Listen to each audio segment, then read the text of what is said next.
Buenas tardes, jóvenes. ¿Me escuchan? Buenas Sí, doctor. tardes. Sí se escucha, Buenas tardes, doctor. doctor. ¿Sí se escucha? Sí, doctor. Gracias. Sí, doctor, sí se escucha. Buenas tardes nuevamente a todos. Damos inicio al desarrollo del curso de cirugía plástica y quemados. Según el sílabus, en esta primera clase nos corresponde desarrollar el tema de cirugía plástica, conceptos generales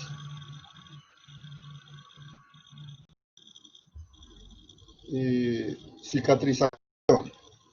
Me presento, soy el doctor Luis Palomino Orana, médico asistente del Servicio de Cirugía Plástica y Quemados del Hospital Nacional Guillermo Almenara Irigoyen.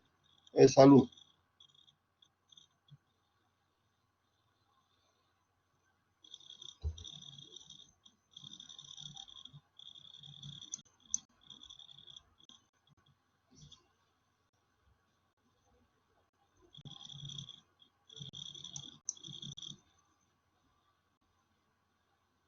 Muy bien. Entonces, conceptos generales de cirugía plástica y quemados. La especialidad de cirugía plástica es una de las más extensas. No hay prácticamente región o cuerpo o órgano que no tengamos acción. Es realmente bastante amplio. A pesar de que su máximo desarrollo lo alcanzamos después de la Primera Guerra Mundial, intervenciones de cirugía plástica ya se practicaba en India 3000 años antes de Cristo. En esa cultura mencionan de que a la mujer bígama, como castigo, le amputaban la punta nasal y a los ladrones los dedos. Y había gente curiosa pues que llevaba el antebrazo hacia la punta nasal y a través de una herida creaba el gajo, lo mantenía varios días y recuperaba luego la punta nasal. Algo semejante lo hacían con los dedos.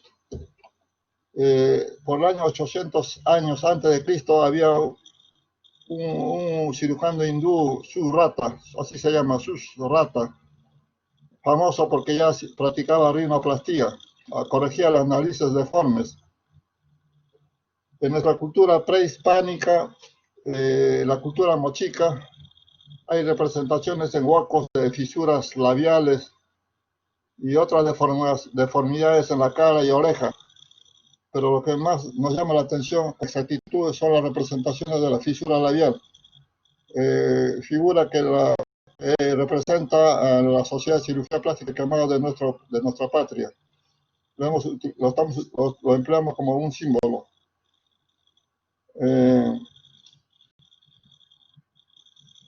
Al igual que todas las demás especialidades quirúrgicas, la especialidad de cirugía plástica surge como parte del desarrollo de la cirugía general. ¿Cómo podemos definir cirugía plástica? Hay tantas definiciones. Esta es la que he escogido como que abarca todo lo que hacemos, como una especialidad quirúrgica encargada de la reconstrucción funcional y estética de tejidos, alterado por defectos físicos congénitos y adquiridos. En esta definición están señalados los objetivos, ¿no? La parte funcional y estética, que es lo ideal, pero en algún momento hay que escoger una de ellas. En este caso sería la parte funcional la más importante.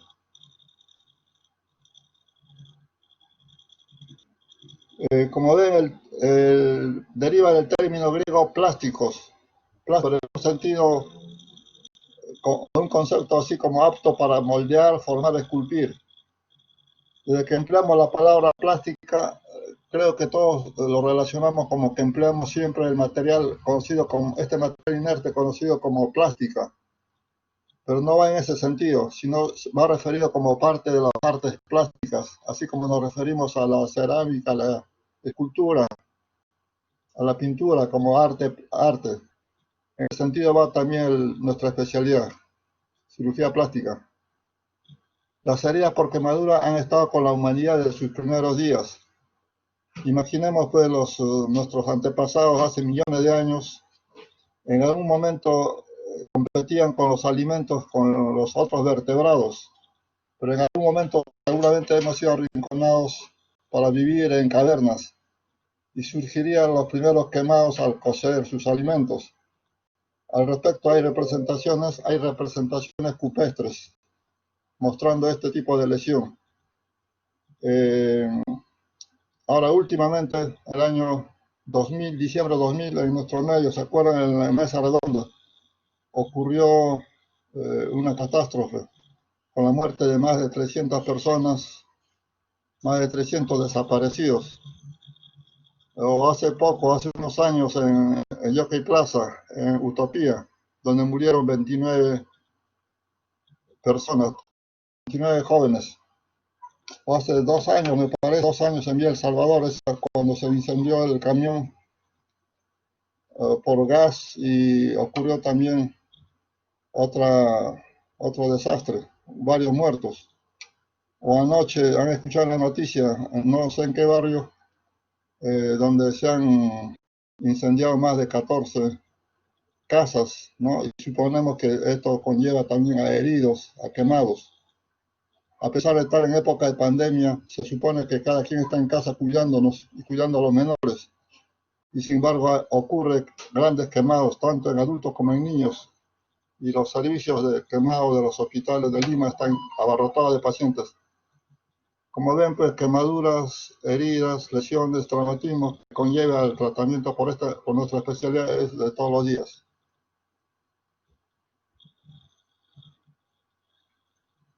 División o clasificación, división. ¿Qué es lo que hacemos en cirugía plástica? Referente a cirugía de la piel. Acá en este grupo se incluyen todas las lesiones que puedan ser curados por medios quirúrgicos. Ejemplos, tumores de piel, cicatrices, secuelas de quemaduras, pigmentaciones, etcétera, etcétera. Últimamente de moda están los tatuajes, ¿no? Eso también, en algún momento el paciente se desanima y quieren que se resuelva quirúrgicamente. Todos, cirugía cráneo-facial. Esta rama tiene tantas subdivisiones como órganos tiene la cara.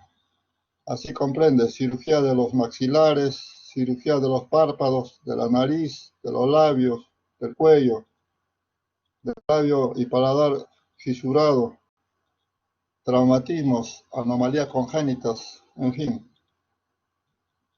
Hay un grupo o subgrupo encargado de la reconstrucción de las grandes malformaciones de cráneo y cara, ¿no? Como puede ser los síndromes de Apert, Clouseau, Treacher-Collins, etcétera, etcétera, que va a ser motivo de clase especial. También en este grupo se incluyen los traumatismos craneofaciales. En algún momento la resolución de estos problemas tiene que ser con un equipo multidisciplinario, en el cual aparte del cirujano plástico podría estar el cirujano maxilofacial, el otorrino, el odontólogo, neurocirujanos, pediatras, etcétera, etcétera. El punto 3, cirugía de la mano. Se trata de lesiones que pueden ser corregidas por medios quirúrgicos. Ejemplo, la reconstrucción de dedos, quemaduras, tenografías, neurografías, anquilosis ósea, reimplantes, transposiciones de dedos, etcétera, etcétera. En estos tiempos pues, modernos, donde el joven ya empieza a trabajar, a veces sin experiencia, sin imprentas, ocurren los accidentes, las amputaciones de dedos frecuentemente. Entonces, esta se puede reimplantar o se puede hacer transposición de dedos. Recuerden pues que el dedo pulgar y el índice constituyen el 60% de la función de la mano. En su ausencia, esta tiene que ser recuperada. Por ejemplo, el pulgar puede ser por transposición del segundo dedo del pie hacia el lugar donde corresponde el pulgar. O puede ser también transposición del quinto dedo hacia el lugar que ocuparía el pulgar. O puede ser el primer metacarpo, ¿no? Usar unos fijadores externos pequeños,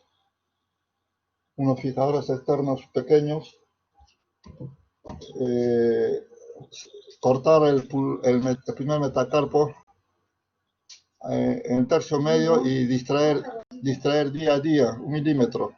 Eso se llama pulgarización del primer metacarpo. La idea es recuperar este pulgar para que pueda hacer oposición al segundo dedo. En estos tiempos también el empleo del microscopio ha mejorado bastante esta especialidad, o sea, el empleo de la microcirugía, ¿no? Lo cual pues permite, como mencionaba, el reimplante de dedos, permite el empleo de colgajos a distancia.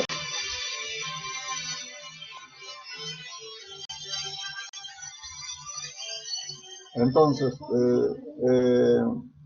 como mencionaba, el empleo del microscopio apoyado con equipo de sutura especial de punta fina y un buen entrenamiento, sobre todo un buen entrenamiento facilita o favorece este tipo de cirugía. El punto 4, cirugía de los órganos genitales. Se trata en este grupo las malformaciones tanto congénitas como adquiridas de los órganos genitales externos masculinos y femeninos. Ejemplo, las reconstrucciones del pene y de la vagina por amputaciones traumáticas o por neoplasias. Los hechos también adrede. Si se acuerdan de la noticia, hace 2 o 3 años en Ecuador, como que también en el Perú, una dama, la esposa celosa, pues prefirió amputar el pene, ¿no? Entonces, con esta especialidad, su especialidad se puede reconstruir o reimplantar a veces, ¿no? Lo que no podemos hacer nada o no nos compete es ese tratamiento de hábitos, o no sé cómo llamarlo, el caso de homosexualismo, lesbianismo o travestismo. Estos 3 últimos no nos corresponden a nosotros. Sí, en cuanto a amputaciones traumáticas, anomalías congénitas, quemaduras, tumores localizados en los genitales externos. Cirugía del tronco y las extremidades. En este grupo pues está comprendido todas las operaciones que se pueden realizar en la región del tronco y extremidades superiores e inferiores. Ejemplo tenemos en el tronco, las reconstrucciones de senos en el caso de amputaciones de las mamas por un cáncer, ¿no?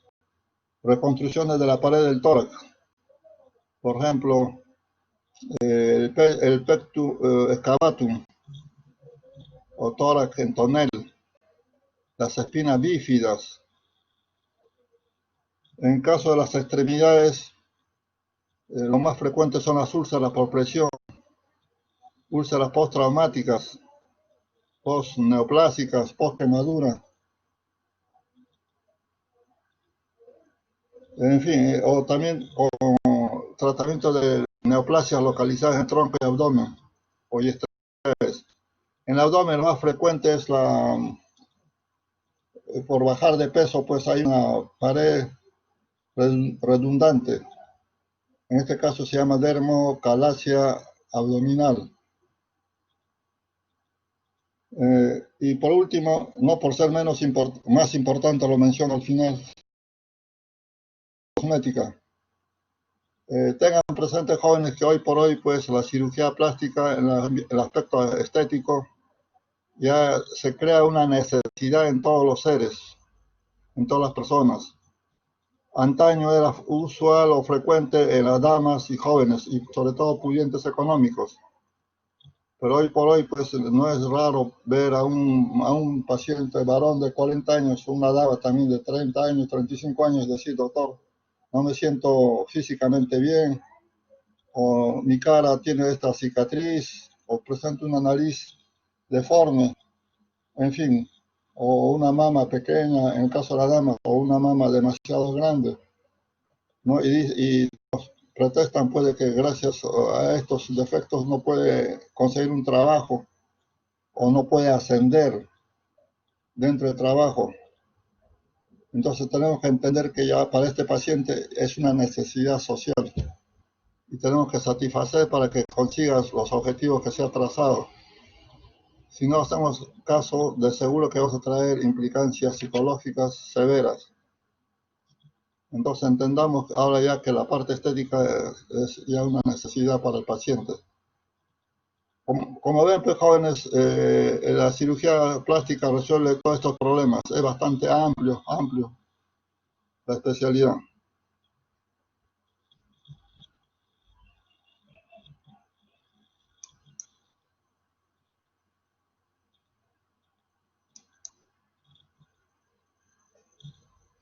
Anatomía de la piel. Lo considero necesario recordar algo que ustedes lo han revisado en histología, anatomía patológica, dermatología, ¿no? Y ahora con nosotros. Reconozcamos las tres partes, las tres capas de la piel, ¿no? La epidermis, dermis e hipodermis. La epidermis, compuesto por capa basal. La capa basal formada por células cilíndricas con núcleo basal, llamado queratinocitos. Y entre varios queratinocitos se encuentran los melanocitos. ¿Se acuerdan? Los melanocitos elaboran la melanina. Y la melanina es trasladada hacia la superficie a través de unas prolongaciones dendríticas. Los seres humanos tenemos una constante en cuanto a los melanocitos. La diferencia es en la producción. En la raza morena hay mayor producción de melanina, de ahí el color. Muy bien. La siguiente capa, llamada capa espinosa o de Malpighi, está formada en varias capas, son células poliédricas con núcleo. ¿No? Es la que se va a multiplicar y desplazarse hacia la superficie.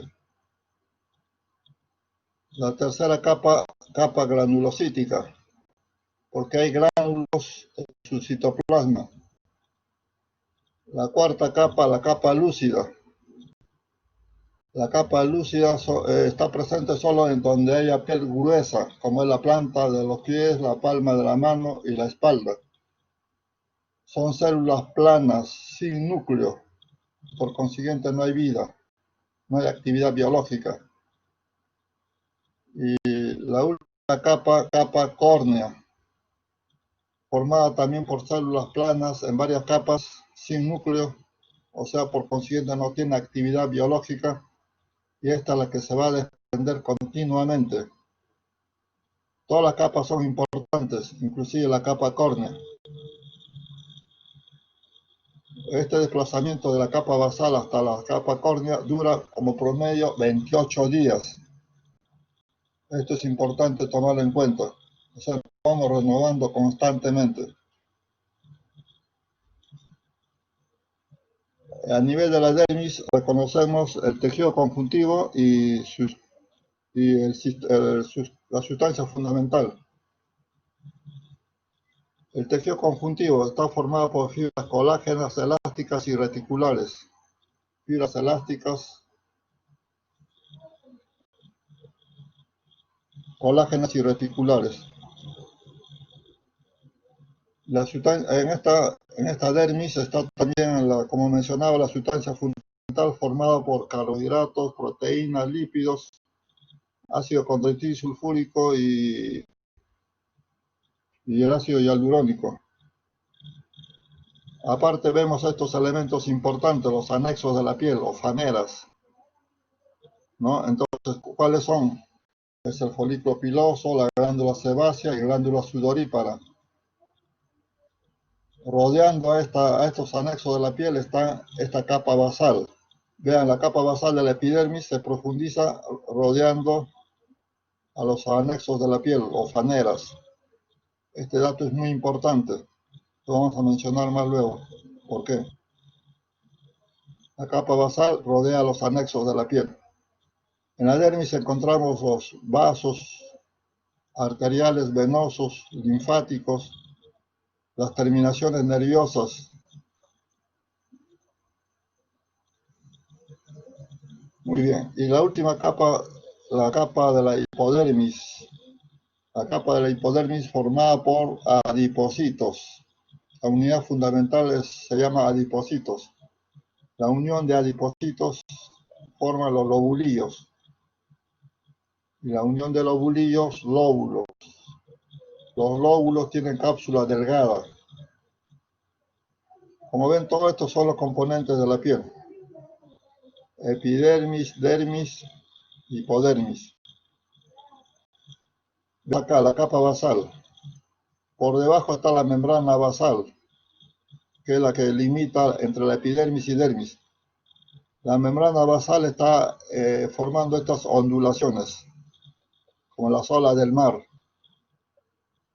¿no? Entonces, tiene su entrada y tiene su salida hacia el exterior, salida y entrante. Así se llaman estas prominencias. También podemos llamar, se llama también papilas dérmicas, estas papilas dérmicas y estas crestas epidérmicas.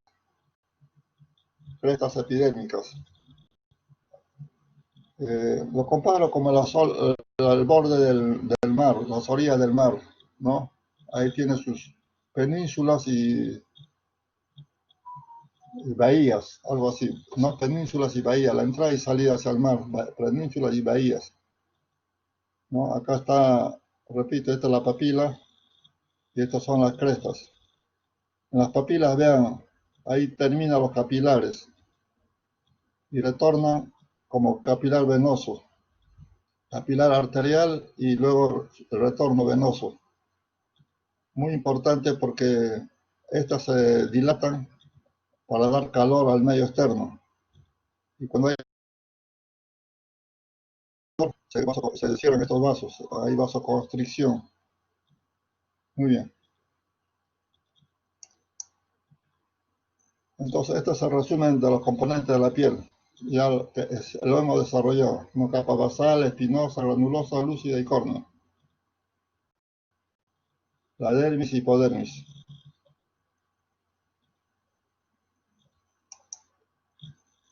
Funciones de la piel son múltiples. Recuerden pues que la piel es el órgano externo más extenso, ¿no? Y para suerte cumple varias funciones, las que nos favorecen. Una de ellas es el aislamiento de las estructuras corporales del medio exterior, ¿no? Y gracias a este aislamiento pues nos defendemos de los traumatismos, de las agresiones químicas, físicas, biológicas sobre todo, ¿no? Se dice que si no hubiera piel, la vida sería imposible. El medio interno estaría en contacto continuo con el medio externo y eso es imposible para la vida del ser. Nos da protección contra las agresiones externas. Participa en la regulación de la temperatura. Ya lo mencionaba, atrae a los capilares papilares, ¿no? Vasodilatando o vasoconstriñéndose. Participa en el metabolismo del ergosterol. Entonces el ergosterol que está en la piel con apoyo de los rayos solares se convierte en vitamina D. Vitamina D importante para evitar la osteoporosis.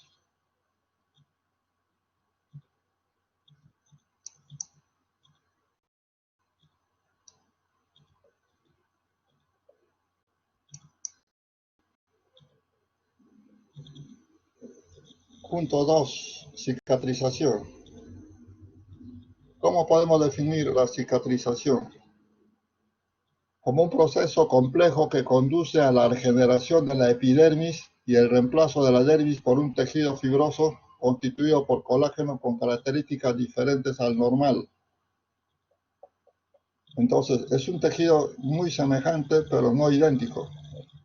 Vean la representación, en este caso, de la cicatriz. Todos hemos visto las cicatrices en nosotros mismos o en los familiares.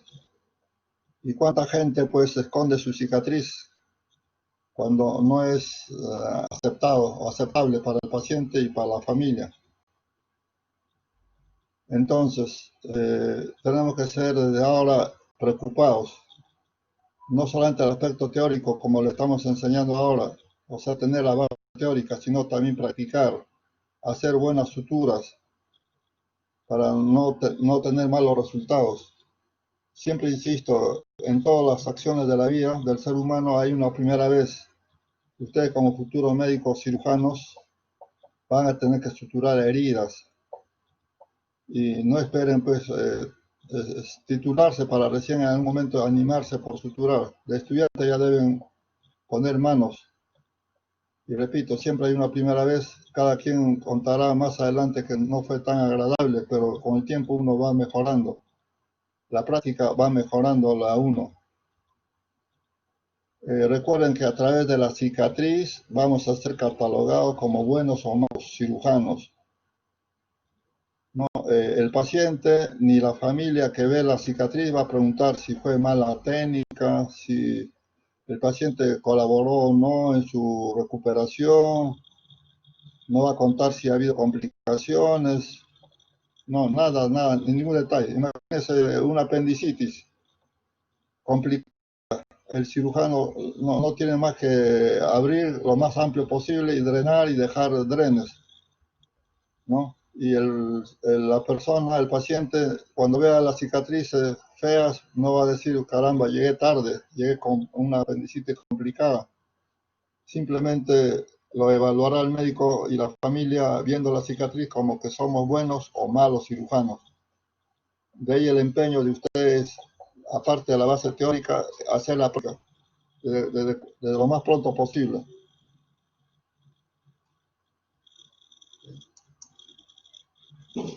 Recuerden siempre que no existe hasta el momento ningún medio o factor que acelere la cicatrización normal de las heridas.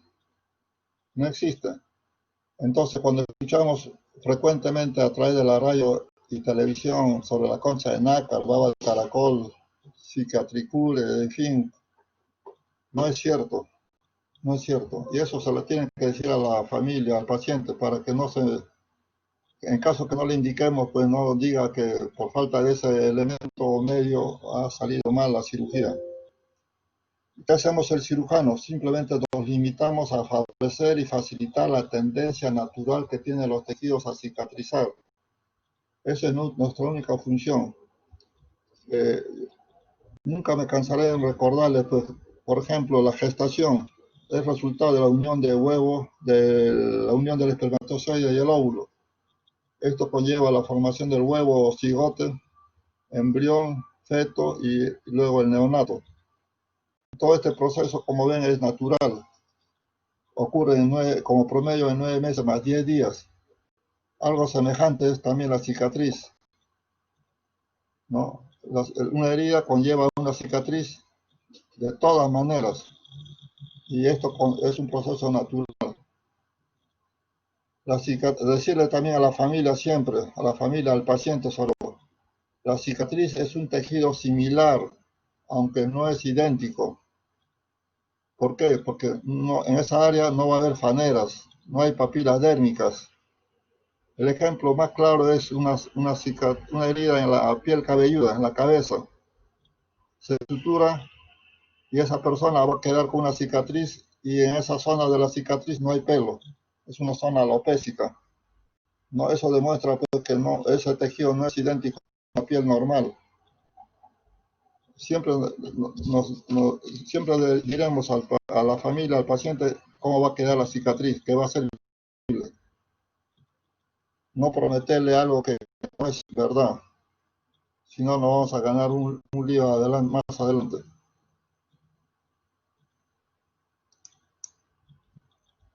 Ahora veamos en cuanto a la cicatrización normal. Así como hay un grupo llamado cicatrización normal, hay otro grupo de cicatrización anormal. Veamos el primer aspecto, normal. Antes de continuar, hay que definir dos términos importantes. ¿Qué cosa es herida y qué cosa es úlcera? Herida viene a ser una solución de continuidad de los tejidos. Una solución de continuidad de los tejidos. Y úlcera también es una solución de continuidad de los tejidos, pero con pérdida de tejidos. Solución de continuidad, pero con pérdida de tejidos, herida y úlcera. Entonces veamos el primer gran grupo, cicatrización de las heridas con pérdida de sustancias.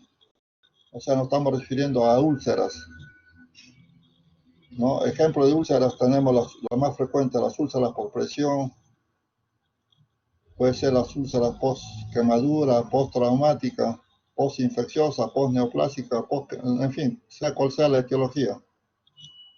¿Qué ocurre? Cuando hay pérdida parcial de la piel, o sea, estamos hablando de úlcera, pero la úlcera que conlleve pues hasta la dermis. Y acuérdense que en la dermis está presente los anexos de la piel, las faneras.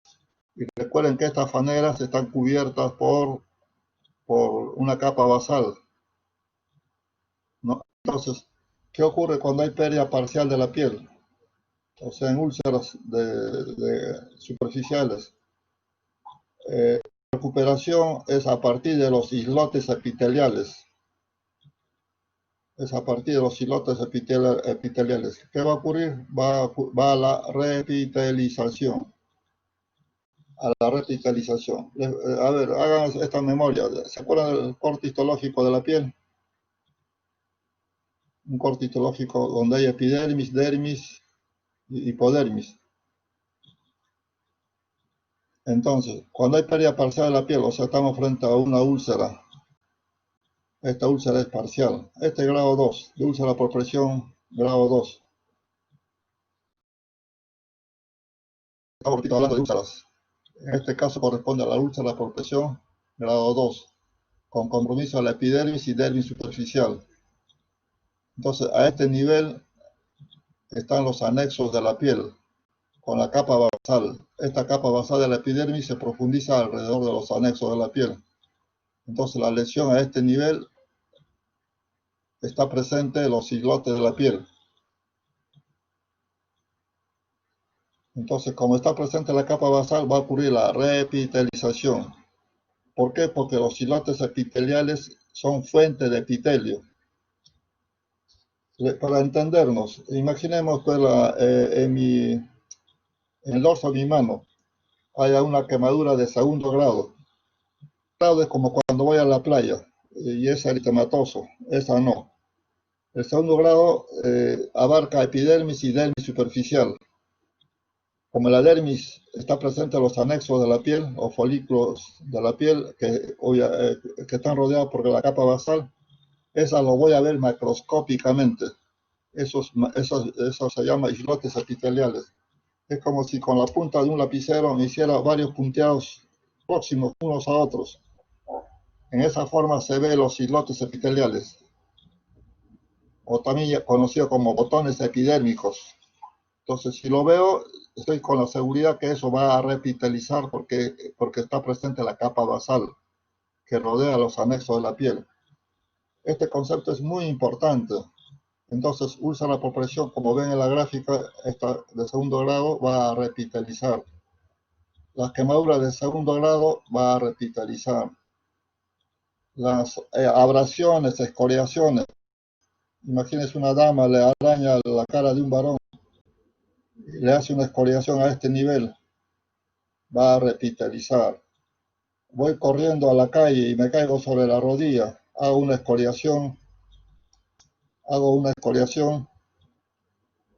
o acción superficial. Va a repitalizar. Porque está presente, repito nuevamente, es la capa basal que se profundiza hacia el dermis rodeando los anexos de la piel. Pero ¿qué ocurre cuando hay pérdida total de la piel? Como este ejemplo, de la úlcera por presión grado 3, grado 4, se ve hueso, grado 4. Ocurre el cierre de esta herida espontáneo a partir del epitelio marginal. De este epitelio marginal va a avanzar día a día 1 milímetro. 1 milímetro. Pero para que pueda avanzar necesita tener un piso. El piso debe estar formado por tejido conjuntivo de granulación sano. El piso está formado por tejido conjuntivo de granulación sana. Entonces en esa forma va avanzando. Otros casos son las quemaduras de tercer grado. También puede cerrar estas heridas por cicatrización a través del epitelio marginal.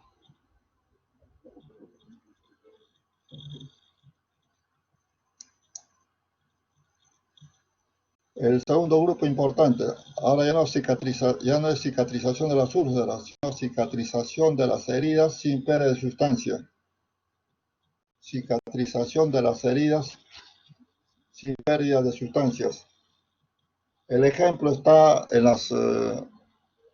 el ejemplo puede ser el cirujano que aborda la pared de abdomen para llegar a una asa intestinal.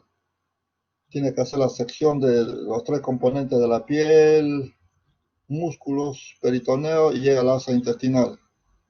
En el caso de una apendicitis, una colicistitis, o en el caso del traumatólogo que tiene que llegar a la cadera por fractura.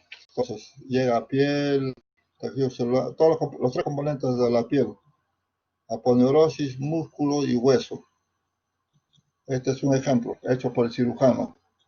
O también ahora que la pandemia, que ya la gente salga a la calle para mejorar, reactivar la economía, pero juntamente con ellos aparecen también los amigos de los ajenos, los malhechores, no cada vez más agresivos con su arma cortante, pues nos puede dañar en esta forma, ¿no? Una lesión con arma blanca, ¿no? Que abarque todo esto, los tres componentes de la piel, y que requieran pues la limpieza y luego la sutura respectiva. Esos dos casos vamos a tratar en este momento, cómo ocurre la cicatrización de las heridas, pero sin pérdida de sustancias.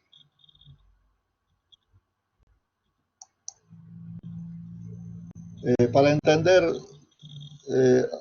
mejor, lo han dividido en tres periodos o etapas, o estadios. Un primer periodo de inflamación o de latencia que dura de 24 horas a 5 o más días. 24 horas a 5 o más días. Un periodo de proliferación celular de 4 a 14 días de ocurrido de la lesión, el daño. 4 a 14 días.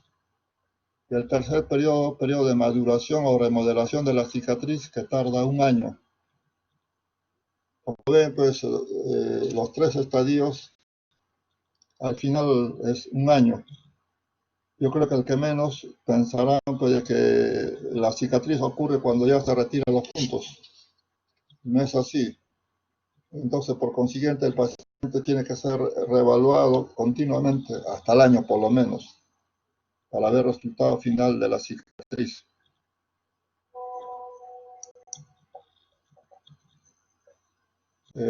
¿Cuáles son estas etapas? Es la inflamación, proliferación o remodelación. Aquí mencionamos los elementos celulares. En la siguiente está más simple. No está. La primera etapa, llamada de inflamación, ¿no? Que ya sabemos dura de 24 horas a 5 o más días. Ocurre por la liberación de enzimas intracelulares. ¿Cuáles son estas? La quinina, histamina, serotonina y la prostaglandina, provocando la vasodilatación. Y esta vasodilatación da lugar al aumento de la permeabilidad capilar. ¿Y qué da lugar a este aumento de la permeabilidad capilar? La salida del exudado plasmático,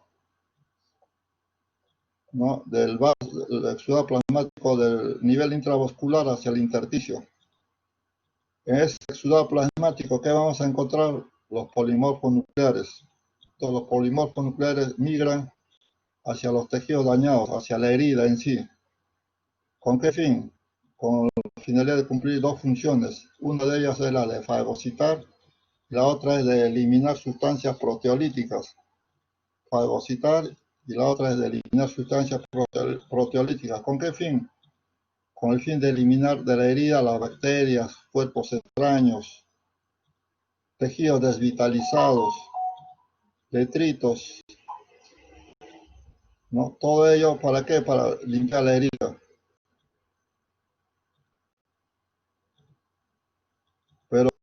estos polimorfos nucleares en el tiempo van disminuyendo en cantidad y son reemplazados luego por los macrófagos, cuya función es la misma, continuar destruyendo bacterias, debridando la herida y sobre todo secretando citoquinas y factores de crecimiento.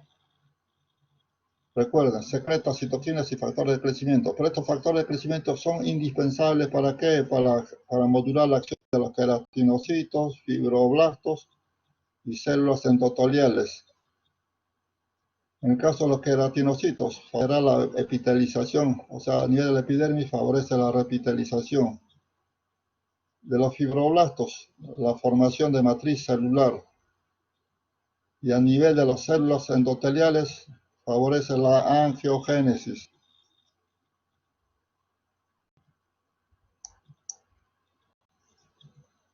Veamos aquí, en esta lámina, esta es la epidermis.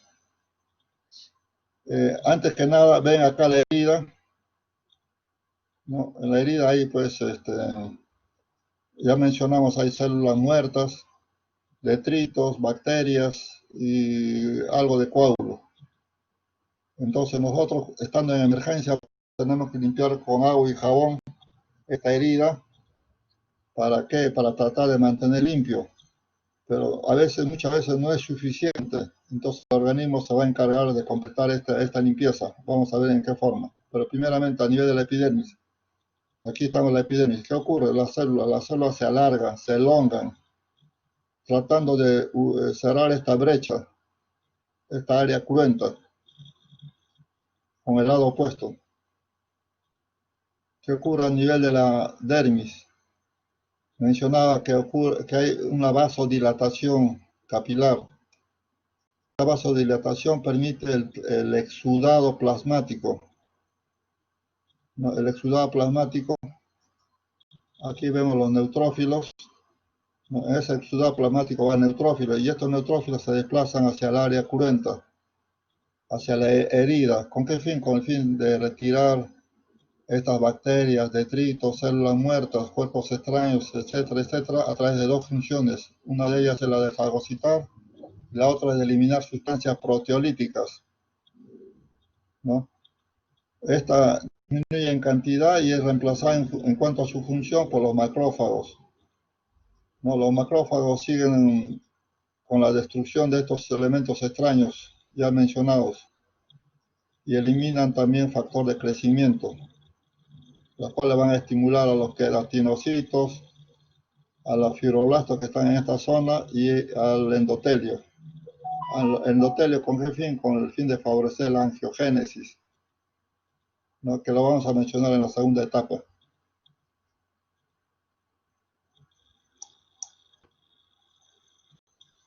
Aquí está lo mencionado, líneas arriba, líneas antes. Avanzamos. Proliferación.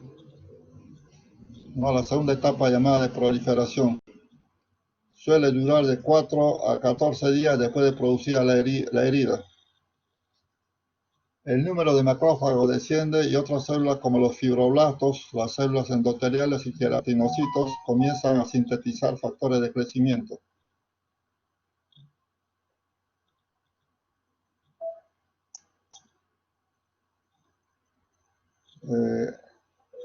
Los queratinocitos ya sabemos que son las unidades fundamentales de la epidermis, migran desde áreas vecinas, o sea, de los folículos o glándulas sebáceas y proliferan restaurándola en esa forma la epidermis.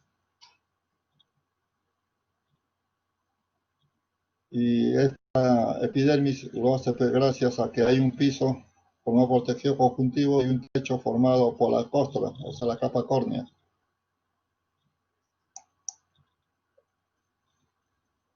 Las mitosis celulares comienzan entre el primer y segundo día tras la agresión. Vamos a ver mejor la lámina. Veamos mejor la lámina. Ya sabemos que esta capa epidérmica, las células están elongadas o alargadas para tratar de cerrar esta brecha. En esta segunda etapa de proliferación ya ocurre la mitosis celular, para que haya aumento del número de capas, ¿no? continúa el avance, pero lo hace gracias a un piso. El piso formado por este tejido conjuntivo de granulación sana. Recuerden, el piso está formado por tejido conjuntivo de granulación sana. Y un techo, esta, la capa córnea. Entre continúa el avance y cierre de la área cruenta. Ocurre, como repito, la mitosis celular a nivel de la epidermis, sobre todo de la segunda capa, la capa de Malpighi o espinosa. ¿Qué ocurre a nivel de la dermis? ¿No? Mencionamos que están presentes los fibroblastos y ocurre el aumento cada vez más de fibras colágenas. Estos vasitos capilares que están en profundidad se superficializan. Luego se van al lado opuesto para unirse o anastomorzarse con el lado contralateral. Ocurre, como repito, la anastomosis o inosculación de los vasos. Anastomosis o inosculación, ¿no? Esto es en la etapa de proliferación, la segunda etapa.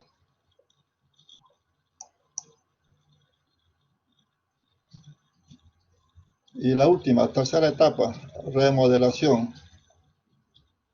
Es la etapa más larga de la cicatrización. Aquí la epidermis continúa engrosando, ¿no? Y en cuanto a la dermis, ¿qué ocurre? Cada vez hay más aumento de fibras colágenas. El aumento es tanto que va constriñendo los vasos. Esta constricción da lugar a que la cicatriz vaya de un color rosado a un color blanquecino. Repito, porque a nivel de la dermis cada vez hay más aumento de fibras colágenas, las cuales constriñen los vasos disminuyendo en volumen y en cantidad.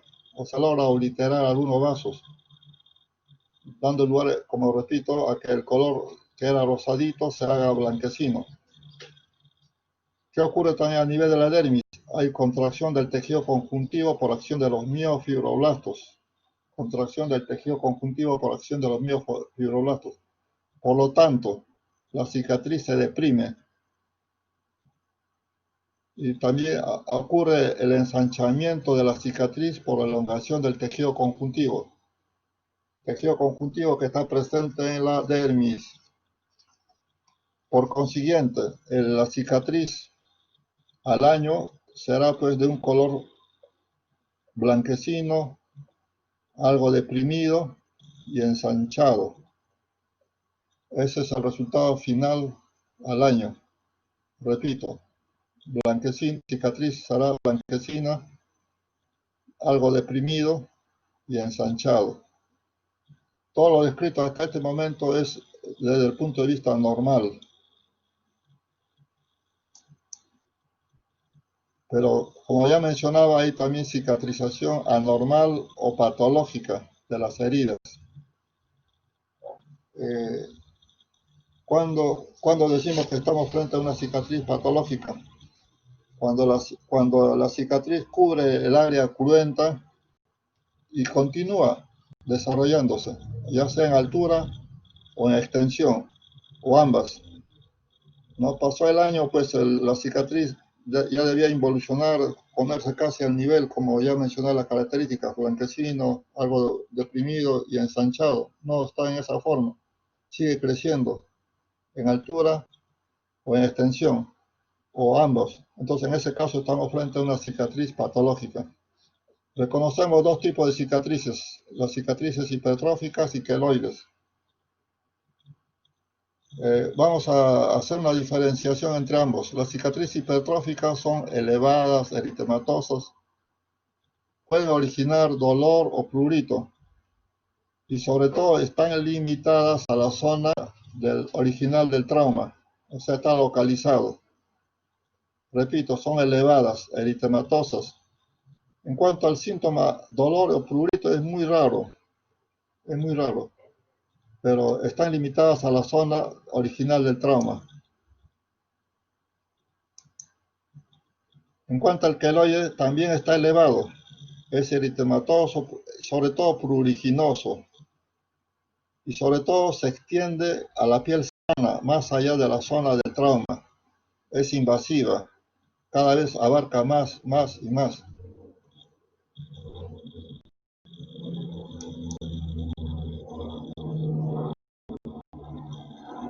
La cicatriz queloide, Aliber en el año 1816 empleó el término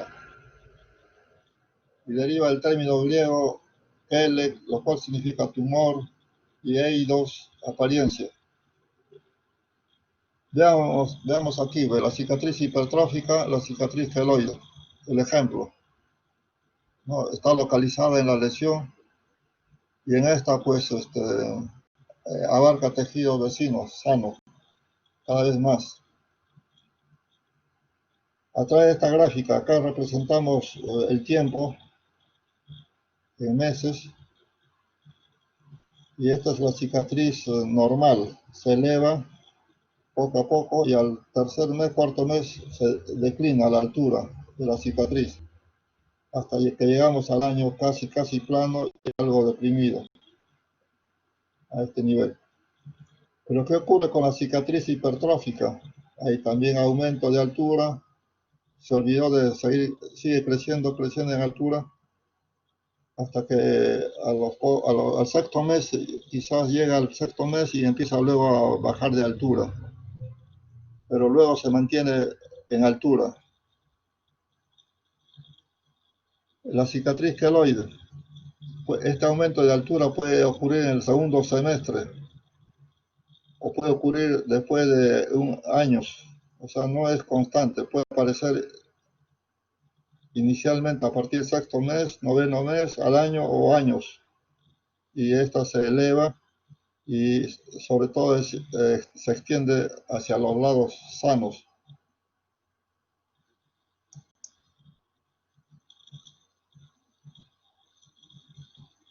Ya está descrito, ¿no? La cicatriz hipertrófica aumenta de tamaño los 3 primeros meses.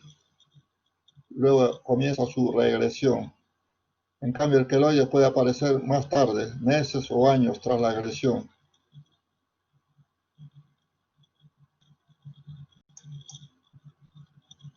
En cuanto al tratamiento, se menciona acá cirugía, láser, esteroides, presión, radioterapia, lámina de silicona. Breve referencia al láser. Provee fotodermólisis, ¿no? Ese es su fundamento. En cambio, la radioterapia perturba la mitosis celular. Tanto el láser como radioterapia se reportan excelentes casos, pero también conlleva casos a malignización de la lesión. Preferimos todavía tener más reportes para darle utilidad o no a estos dos procedimientos, al láser y radioterapia. La lámina de silicona son láminas, como su nombre lo indica, y que crea ambientes de deshidratación, disminuyendo la actividad capilar, con reducción de la actividad de los fibroblastos. Esta lámina de silicona pues son de diferentes tamaños, se ubica sobre la cicatriz permanentemente y el fabricante nos pide pues, que cubramos o fijemos con vendaje. A veces creemos que el efecto favorable sea más por el vendaje que por la misma silicona. También se usa poco. La que sí damos bastante uso es a la cirugía, el uso de esteroides y presión. Vamos a ver.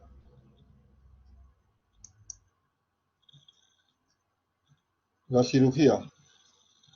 Imaginemos que cada uno de ustedes tuviera un borrador, ¿no? Al tamaño de un borrador hubiera una cicatriz.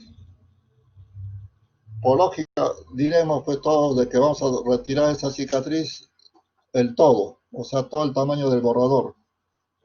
Luego unir cicatriz sana, luego unir tejido sano con tejido sano, ¿no? Por lógica diríamos que eso es lo adecuado, pero eso es una equivocación.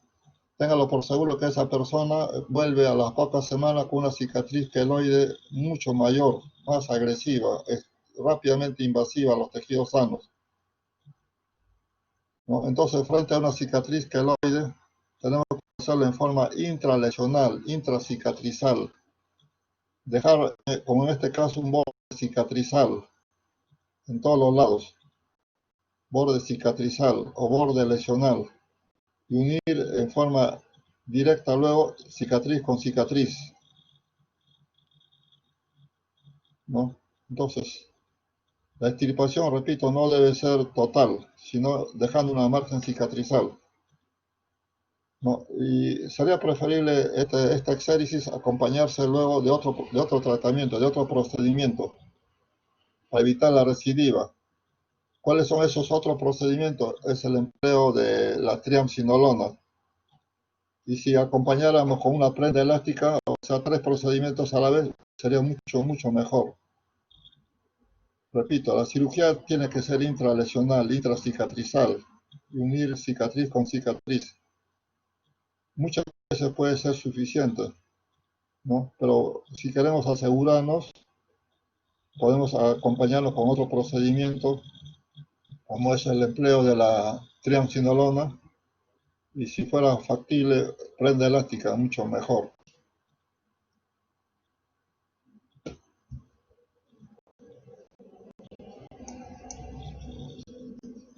El empleo de esteroides, ¿no? Los esteroides, como ya mencionamos, se puede utilizar solos o tras la excisión de la cicatriz patológica, o sea, tras la cirugía. El corticoide más empleado es la triamcinolona. La triamcinolona cuya concentración es de 50 miligramos por 5 mililitros. 50 miligramos raya 5 mililitros. Esa es la concentración más adecuada, cuya actividad es potenciar la actividad de la colagenasa. Ese es el fundamento, potencia la actividad de la colagenasa, reduciendo así el tamaño de la lesión, aplanándola y ablandándola. La inyección se aplica en forma intralesional, intracicatrizal, con una frecuencia de cada 14 o 21 días. Cada 14 o 21 días. Cuando se infiltra, de preferencia con una aguja de tuberculina, una jeringa de tuberculina, tenemos que palidecer toda la lesión. Entonces necesitará varias hincadas, ¿no? Hasta palidecer completamente, ¿no? Al aplicar, pues se encuentra cierta dureza. O sea, no es fácil, no es que yo aplique y va todo rápido, no. Hay dureza, hay oposición al paso de la triamcinolona, porque la cicatriz es resistente. Si lo hago en forma fácil, como se dice en caldo, quiere decir que estoy aplicando en otro lugar, probablemente la dermis, y eso no es el nivel adecuado. Tiene que ser intracicatrizal, intralesional, con frecuencia de cada 14 a 21 días. Aquí está el flaquito de la triamcinolona, que se va a aplicar, repito, en forma intralesional. Ahora, la pregunta de siempre, ¿cuántas veces? Algunos pacientes pueden ceder en 2, 3 aplicaciones, otros al año o un poco más, y la mejora es poco a poco. Todo depende en qué momento el paciente va. Si el paciente se hizo una herida, por decir hoy, y vuelve en 14 días, pues aplicando ya en una persona con predisposición a los queloides, quizás sea suficiente 2 o 3 aplicaciones. Pero lo frecuente es que los pacientes vengan después de un año, 2 años. Entonces, las aplicaciones también tardan en ese tiempo, casi siempre, un año, 2 años también. Tenemos que perseverar y el paciente colaborar. Y en niños, como esto causa dolor, pues preferimos usar sala de operaciones bajo anestesia, aplicamos estas infiltraciones de triamcinolona. Otro agente importante para el tratamiento es la presión. Presión. ¿Qué hace la presión? Produce hipoxia, reduce el flujo capilar, estabiliza los mastocitos y a esto vamos, aumenta la actividad de la colagenasa, igual que la triamcinolona. Aumenta la actividad de la colagenasa, ese es el fundamento. La presión mínima requerida es de 15 a 22 milímetros de mercurio. y ha de ser aplicada continuamente durante más de un año. Solamente lo vamos a retirar cuando se bañe el paciente, o cuando se cambie de prenda elástica por otra nueva. Entonces, el uso debe ser continuo durante un año por lo menos, a más. Recuerden pues, que la úlcera por presión, aparte del tiempo de estar inmovilizado, que es de 2 horas, la otra es la presión o intensidad, ¿no? Esta, para que ocurra la presión o la úlcera por presión, tiene que haber presión de más de 32 milímetros de mercurio.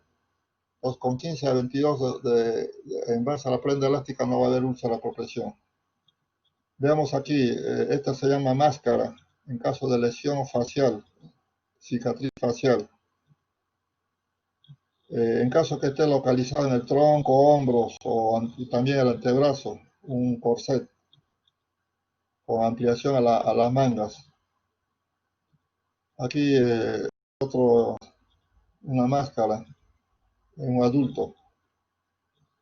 Si la cicatriz está localizada en la muñeca, dorso de la mano, se usará una muñequera. Y si hay inicio de dedos, será con extensión a los dedos, ¿no? Si el compromiso o de la cicatriz está en el tobillo, dorso del pie o planta del pie, los dedos, esta se utilizará una tobillera con ampliación a los dedos. Es muy útil la prenda elástica. Vamos a ver más adelante por qué. Veamos este ejemplo de cicatriz queloide, tomado de Netter. Se nota, ¿no?, que la cicatriz invade tejido sano, pero aquí está mal. Mencionamos que cuando hay cicatrices, porque hay lesión, la lesión ha sido completa completa en cuanto a la piel, o sea, está abarcando los tres componentes de la piel. En esos casos se pierde las papilas dérmicas, no hay papilas, esta es plana. No hay, se lesiona los anexos de la piel, por consiguiente esta zona se hace alopécica también.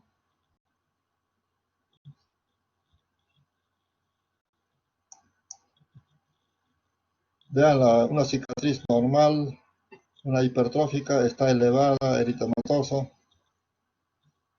puede o no haber pito. Esta sí es elevada, abarca también tejido sano. Esta sí es siempre pruriginosa y a veces causa dolor.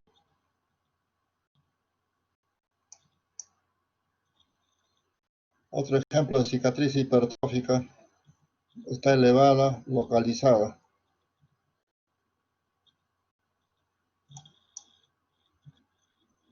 Esta ya podríamos pensar que ya va hacia la queloide, ¿no?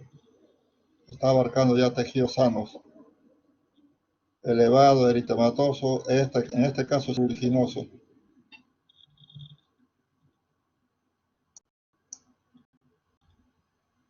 Otro ejemplo de cicatriz queloide, bastante, compromete el lóbulo de la oreja. Esto es por ponerse un arete. Nosotros en este caso vamos a infiltrar con triamcinolona. ¿Para qué? Para reducir el tamaño. Y cuando está un poco más pequeño, de todas maneras completamos retirando por cirugía. Hacemos la exéresis y continuamos con las infiltraciones.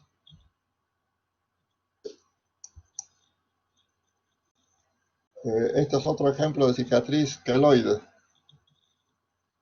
en la raza morena. No se sabe por qué hay mayor predilección o mayor preferencia por ellos, no lo sabemos. Otro lugar también de formación de queloide es el tronco anterior, ¿no? El triángulo que forma los hombros y el apéndice gifoides, ¿no? Entonces ese triángulo también forma rápidamente cicatriz queloide. Otro lugar preferente de cicatriz queloide son los hombros, cuya causa tampoco no la conocemos hasta ahora.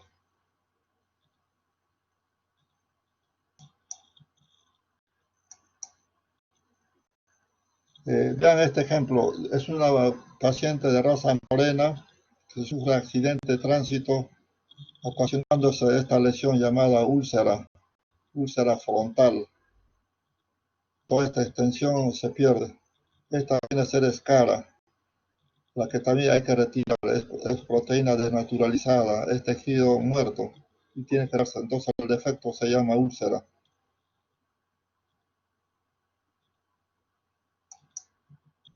Veamos, a este nivel se aproxima a los tejidos, se hace un colgajo de avance y se cierra la herida con puntos.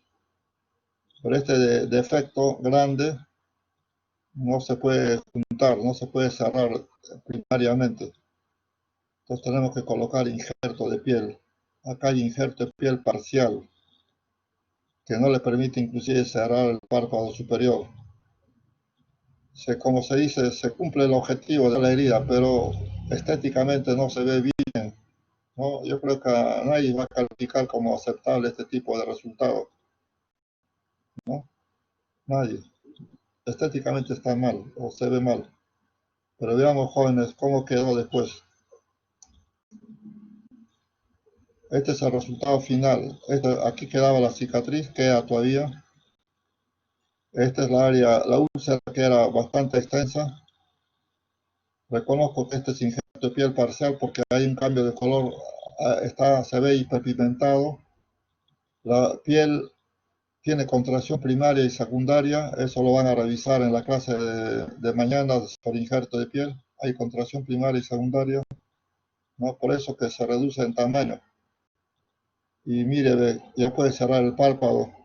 Acá se le ha tatuado la ceja, ¿no? Y quedó muy bien, ¿no? Yo creo que todos calificarían como bueno, muy bueno. Pero gracias a qué, jóvenes, gracias a qué, gracias a esta prenda elástica conocida como vincha, ¿no? Esta damita habría utilizado pues un año, pero aparte además se ha infiltrado donde había cicatrices elevadas, evidentes, la triamcinolona. Vean la importancia de la prenda elástica. Nosotros siempre hacemos hincapié de que todo paciente con herida debía salir ya con prenda elástica. Todo paciente quemado, sea donde sea, esté ubicada la quemadura, debe salir con su prenda elástica. Su uso debe ser de tipo profiláctico, no esperar que haya resultados patológicos para actuar. Debemos prever, debemos adelantarnos usando la prenda elástica.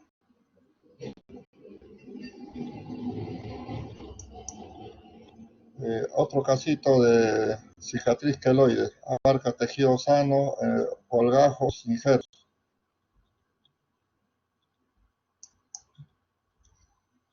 ¿No? La cicatriz queloide va causando retracción, labio mentoniano y mento torácico.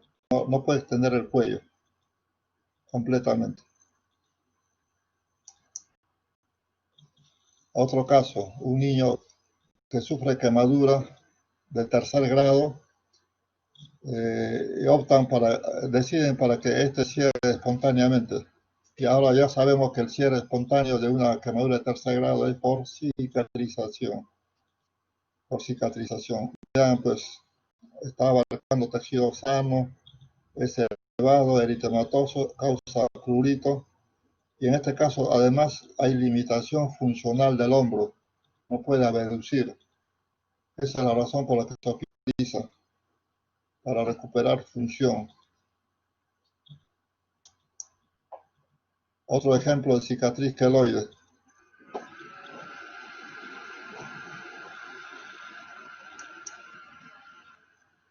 Vean, pues, esto es injerto de piel. Ya les mencionaba porque hay hiperpigmentación. Aquí hay colgajos, este es tejido sano. Y la cicatriz queloide va abarcando tejidos sanos, injertados, colgajos. Abarca todo, invade todo, ¿no? Es bastante severo esta cicatriz.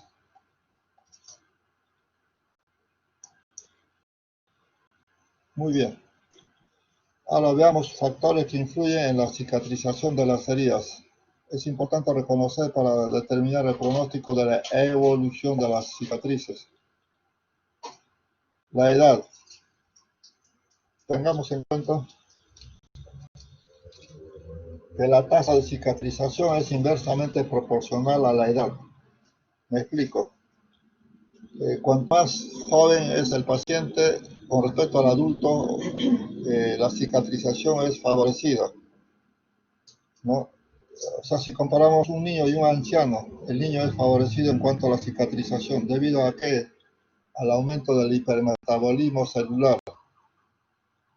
La temperatura, un ligero aumento local favorece. Si tengo una herida pues en la mano y me aplican apósitos, vendaje, de seguro que hay aumento de temperatura, por lo menos de 1 grado. Esto condiciona a una vasodilatación y la vasodilatación a aumento de temperatura. Entonces, esto me favorece en la cicatrización. La ausencia de infección sí favorece. Entonces, de ahí la importancia del lavado inmediato frente a una herida con agua y jabón. Se dice que la presencia de estafilococo beta hemolítico y de pseudomonas, si esta no se cura adecuadamente, en 24 horas se puede multiplicar a razón de 3 a la 14. El número 3 con una base 3 con un exponente de 14. O sea, 3 trillones de microbios por gramo de tejido en 24 horas si no lavamos la herida. De ahí la importancia de la limpieza mecánica. No dejemos ni un día de curar al paciente. Tratamiento traumático de los tejidos desfavorece. Imaginemos frente a una herida, el cirujano que sutura, pues con la pinza coge los bordes de la herida. Está dañando los tejidos. O cuando utiliza hilos inadecuados, o ajusta la herida, o está cercano al borde de la herida, ¿no? Daña los bordes de los tejidos. Por consiguiente, desfavorece. La buena inmovilización favorece. Imaginemos que tengo una herida en la rodilla, me lo suturan adecuadamente y me vendan, pues estoy inmovilizando y eso me favorece. En el niño, pues si es en una articulación, es preferible agregar una férula de yeso para conseguir la buena inmovilización. El empleo de sustancias cáusticas desfavorece. Sustancia cáustica lo llamamos pues, frente a una herida profunda, utilizar alcohol, por poner un ejemplo, alcohol, un ejemplo malo. O lo que sí he visto es utilizar ácido acético, acetil rojo, mercurio. No son sustancias cáusticas que dañan los tejidos. Es verdad que matan las bacterias, pero también dañan los tejidos de neoformación. Recomendamos usar el yodopovidona o gluconato de clorhexidina. Yodopovidona o gluconato de clorhexidina. El empleo de suturas inabsorbibles favorece. Ejemplo de inabsorbible para la piel tenemos el nylon, silicona, seda. Porque la razón sería porque tiene efectos, ¿cómo se dice? Irritantes a la piel. Y en nivel profundo, ¿qué tipo de hilos usaremos? Adecuadamente sería el cadmo, el vil, o sea, el ácido poliglicólico.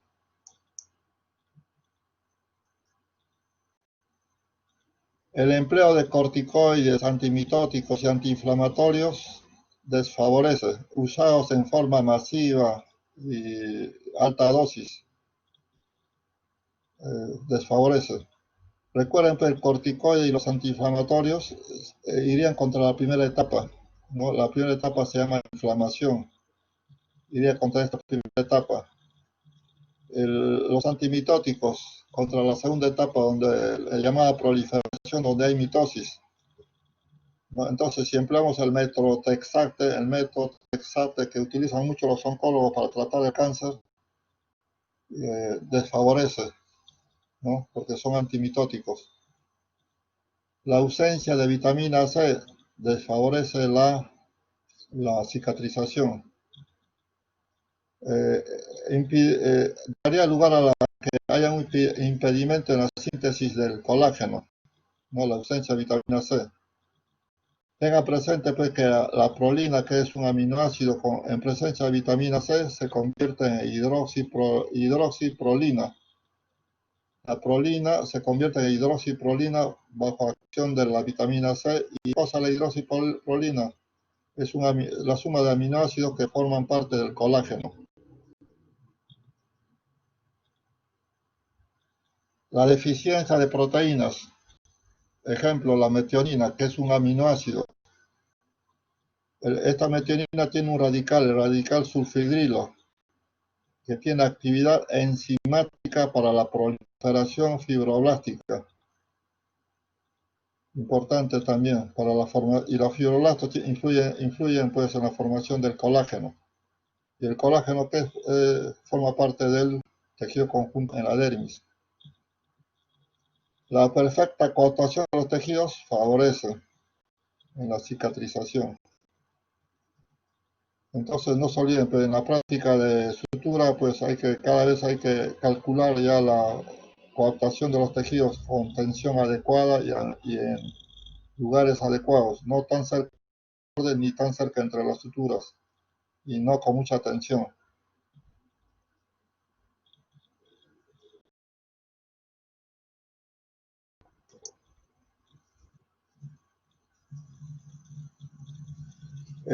Por último, ya en esta lámina, para finalizar, incisiones que siguen la línea de tensión de la piel, favorece. Esta línea de tensión también conocida como línea de Langer.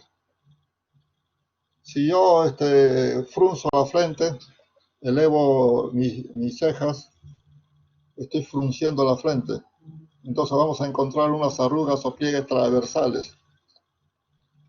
¿Y eso qué cosa se llama? Se llama línea de tensión. Entonces, si yo tengo una herida que coincide con estos pliegues o es paralela a ella, el resultado es bueno. Favorece la buena formación de cicatriz. Pero si yo encuentro un accidentado con una herida vertical a la frente o oblicua, yo tengo que anticiparme y decirle al paciente, el resultado no va a ser óptimo. ¿Por qué? Porque no le va a decir que es línea de tensión o línea de Langer, pero le explicaré más o menos en esta forma. Debajo del músculo, en el plano profundo están los músculos, el músculo frontal. Esto al contraerse forma unos pliegues o arrugas transversales que demuestra que ese nivel corresponde a la línea de menor tensión.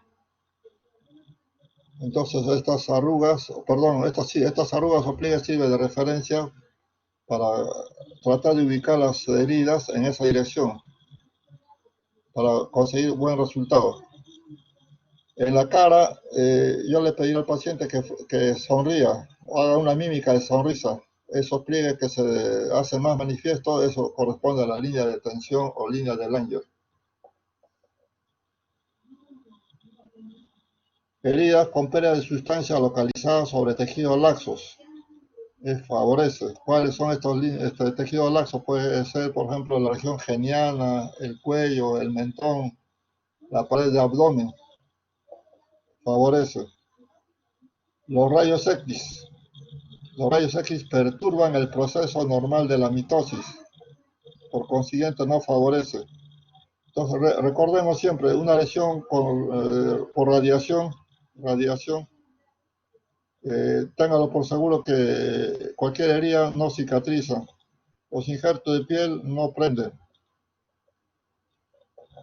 El oxígeno, la hiperoxia del tejido favorecen. Empleando, por ejemplo, la cámara hiperbárica hay aumento de la presión atmosférica, ocurre la hiperoxia y esto favorece la cicatrización.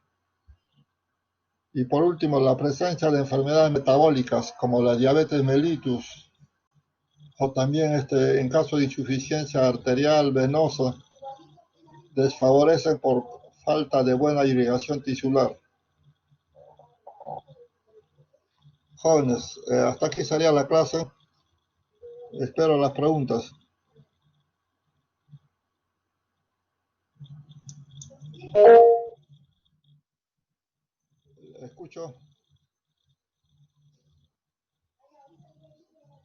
A ver, pregunta nuestro moderador. Con respecto al angiogénesis, había mencionado tanto que en la fase de inflamación como en la fase de proliferación se da la angiogénesis.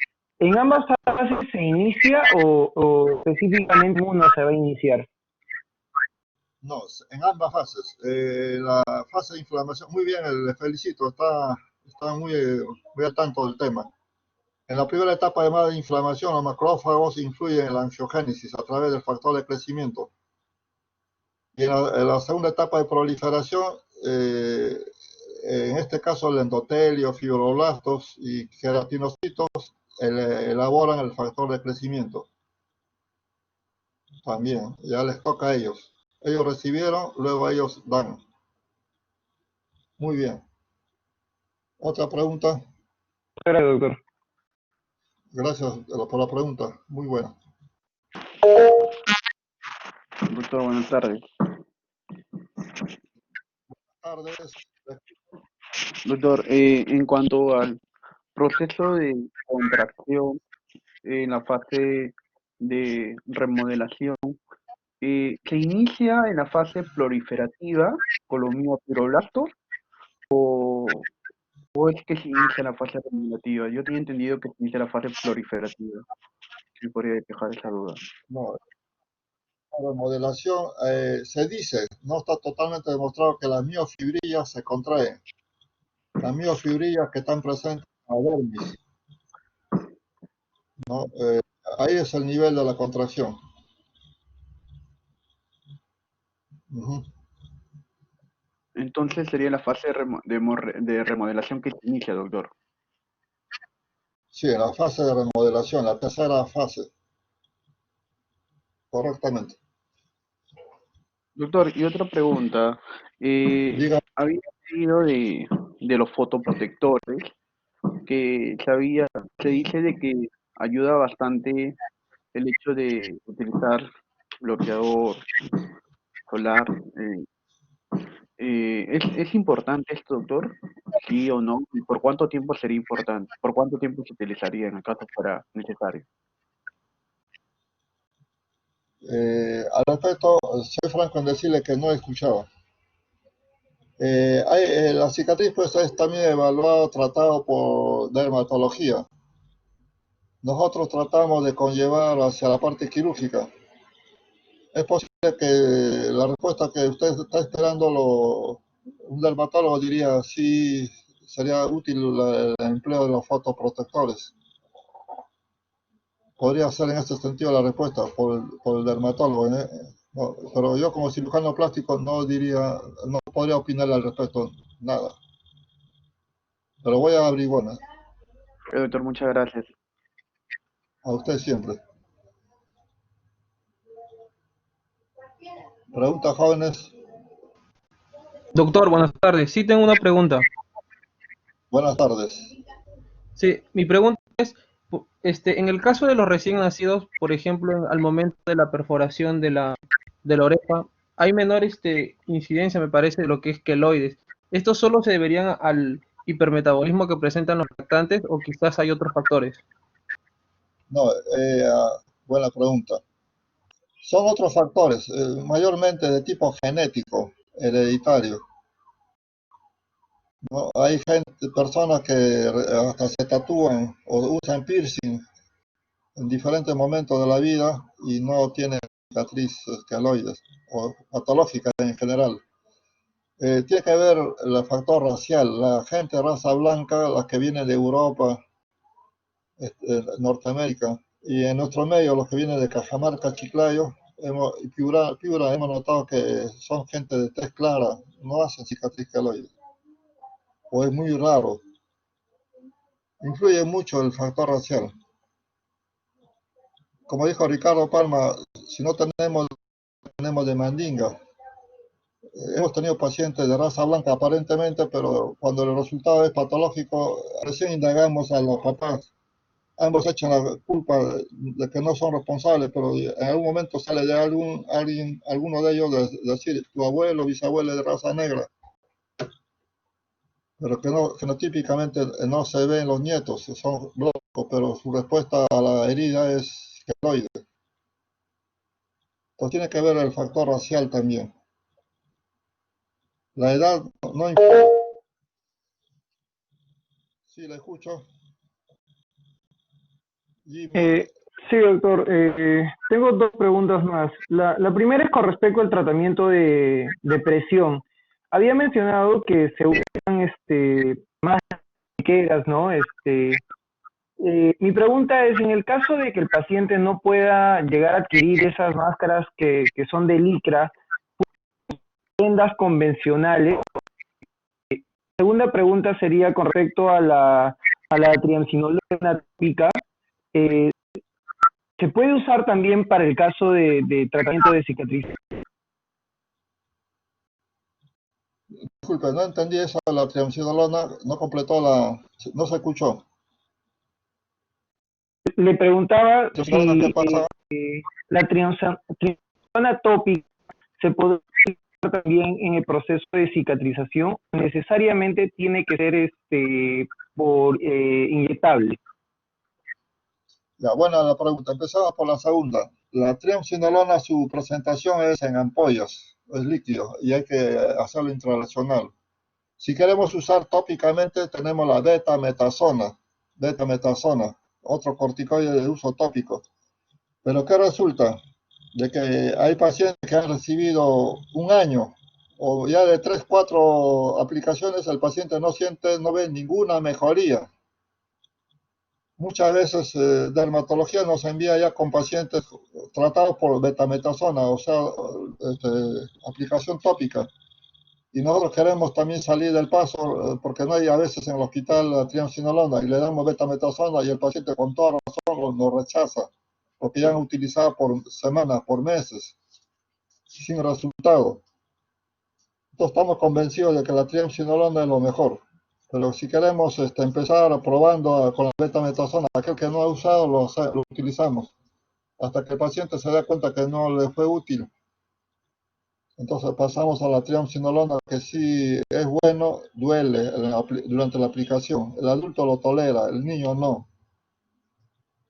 En cuanto al VG, no cumple ningún sentido. El paciente sale ya de la, ¿cómo se llama?, de la hospitalización con su vendaje. Pero nosotros sabemos que eso estamos engañando al paciente. Quizás le estamos diciéndole, ya tienes que aprender a usar vendaje o presión con el material elaborado por licra. Es que la licra favorece la presión uniforme y le da esa presión de 22 milímetros de mercurio. La venda elástica, no sé cuánto, pero es muy bajo, muy baja presión. No es útil el vendaje. Otra pregunta, Muchas jóvenes. gracias, doctor. Ustedes, gracias.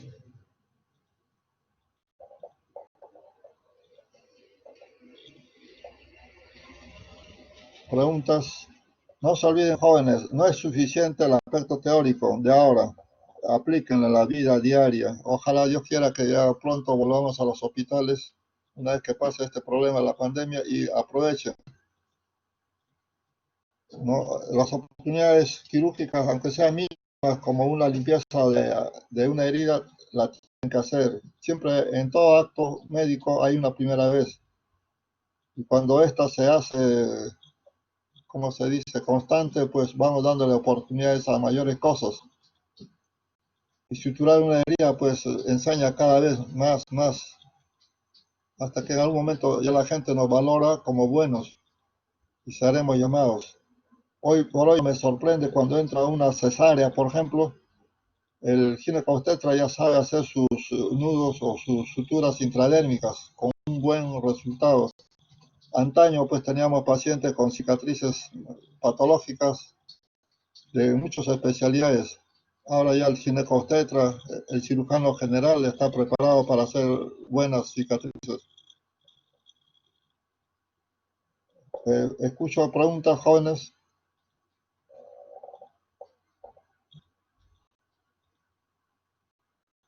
¿No hay más? Doctor, con respecto a las cirugías de una hipoplasia mamaria, una agenesia mamaria, ¿se considera cirugía de órganos genitales o como cirugía de tronco y extremidades? En el caso de tronco, ¿no? Está en el tronco. Va a ser motivo de una clase sobre anormalidades del tronco, curas quirúrgicas del tronco y extremidades. Va a ser motivo de la segunda semana. Muy bien, jóvenes, creo que no hay más preguntas. Le doy por terminado la clase. Gracias por su participación. Muchas gracias. Conmigo hasta otro momento. Gracias. Hasta luego. Hasta luego, doctor, gracias. Gracias, Toño. Gracias, doctor. Gracias.